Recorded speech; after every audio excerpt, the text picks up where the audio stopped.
We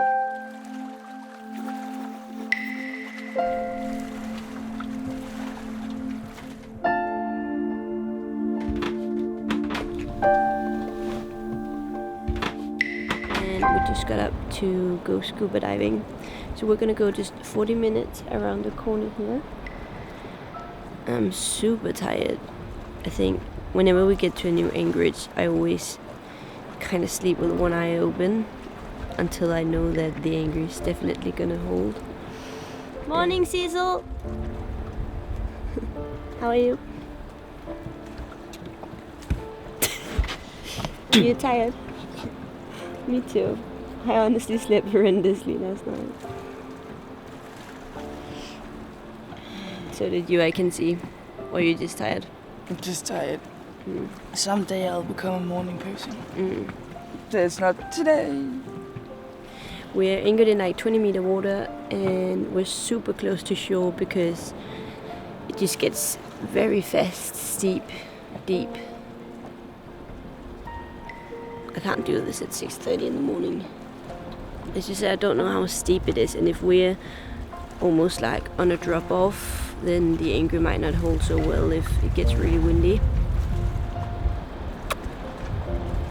And we're planning on leaving the boat all day tomorrow, and yeah. But I guess we'll find out. Now I'm gonna go get my ass ready for this dive.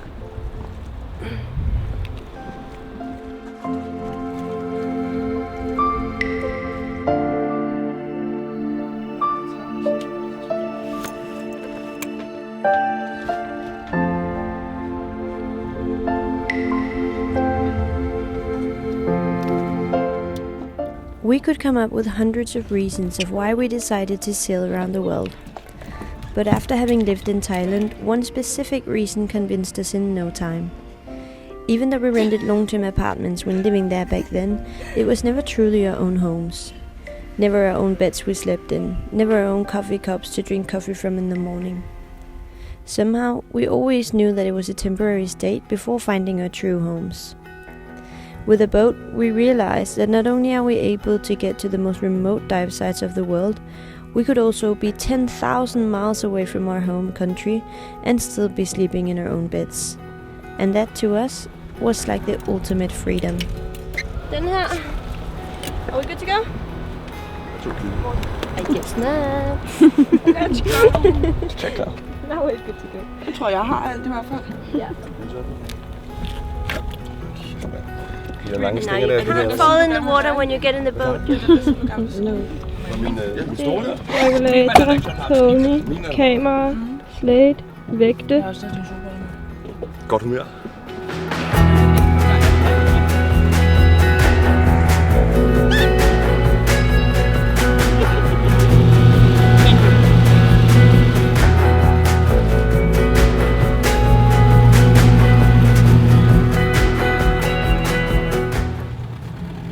Der er ikke mål hastighed.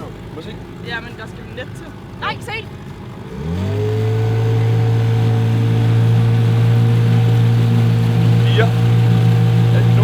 Super fast, Inge. We are at a dive site in Madeira. A big dive site that's marine protected. And there's 7 different spots you can go diving here. And the spot that we're going to has especially large scubas that kind of been tamed.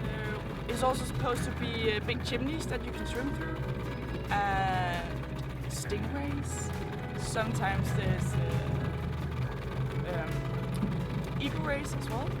Sharks, dolphins, whales, barracudas, jacks, big fishes. Nice. Nice, yeah. So really Wales is close to shore? Is that so in the pad? Yeah. Must be true then.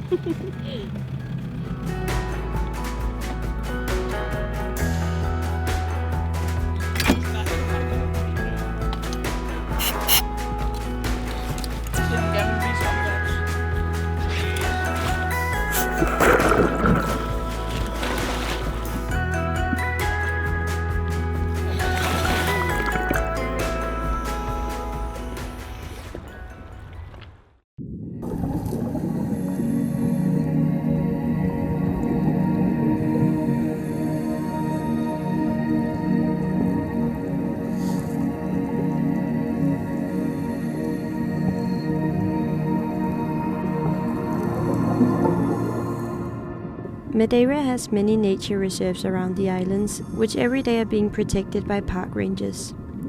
This nature reserve lies just 2 miles east of Funchal on Madeira's southern coast. It was created in 1986 in order to prevent desertification of the seabed.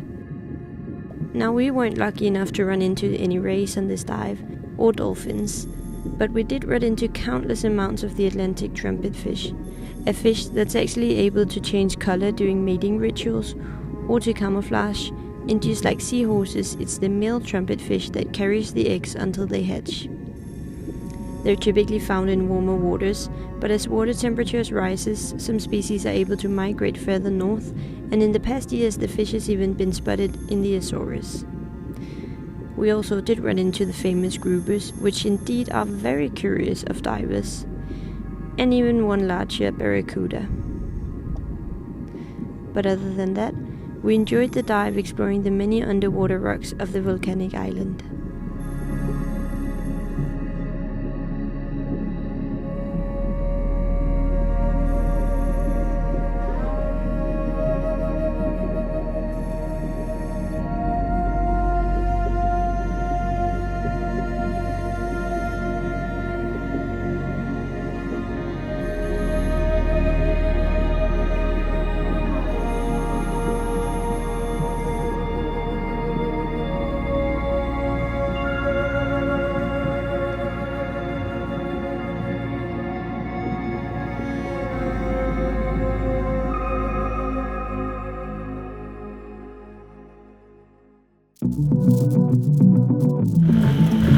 How are you feeling at the moment?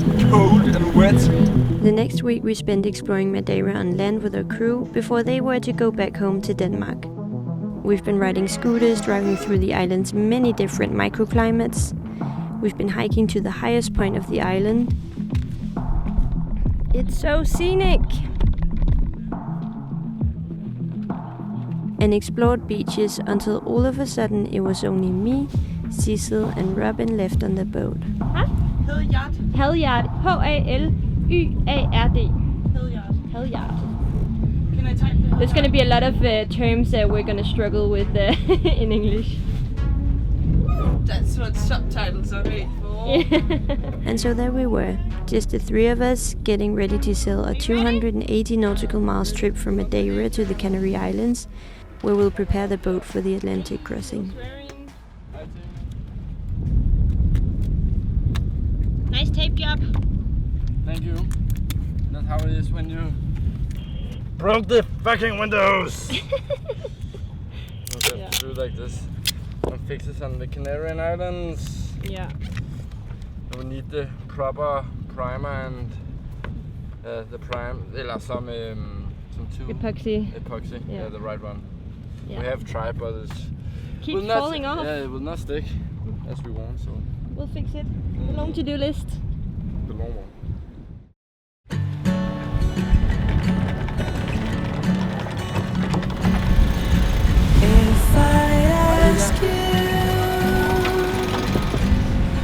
Right, can I fall off the wind? No problem about that.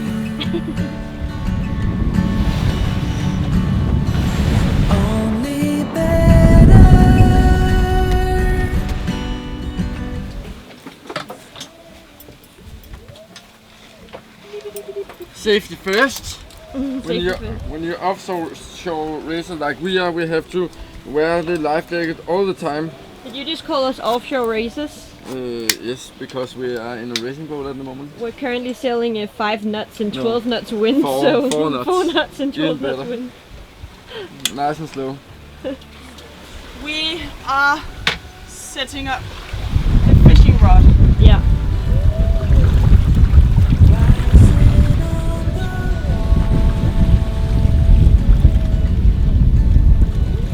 Can you give me some rope? You want this one? Yeah. Okay. Are you okay at the moment? Yes. Status are that we have sailed around 20 nautical miles, and now Leo will go down and make some food for us. Yeah. But first I will get Leo to give me a tricks. You know the appetizer. The appetizer. The one you're having over there. He felt inspired. Can I show you my favorite thing, the chat cutter can? Yes. So you press home. Yeah. Then you press Ecolor. Yeah. Ecolor. Echo sounder. Ecolor. Traditional. Yeah. And then you can see all the fishes. And there's a ton of fish. And there's a ton of fish and none of them are biting. Not on the hook. Go cook.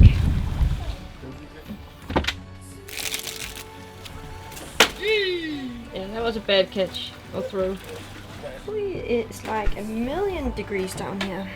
So cooking on board a sailboat is actually not that much different from cooking at home, especially not when you're sailing downwind like we are now, meaning the boat isn't really heeling very much.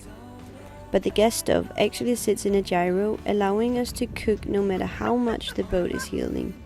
Although, if the weather is rough, then it can definitely call for some seasickness to do so. We use a mix of salt water and fresh water when cooking water for pasta and rice, and we have lots of storage space in cabinets and underneath the floorboards. We have 2 fridge systems, but unfortunately no freezer, and so we actually prefer not to catch too big fish, as we only want to catch as much as we can eat for dinner.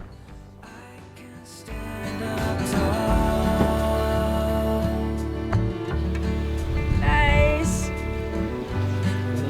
Num.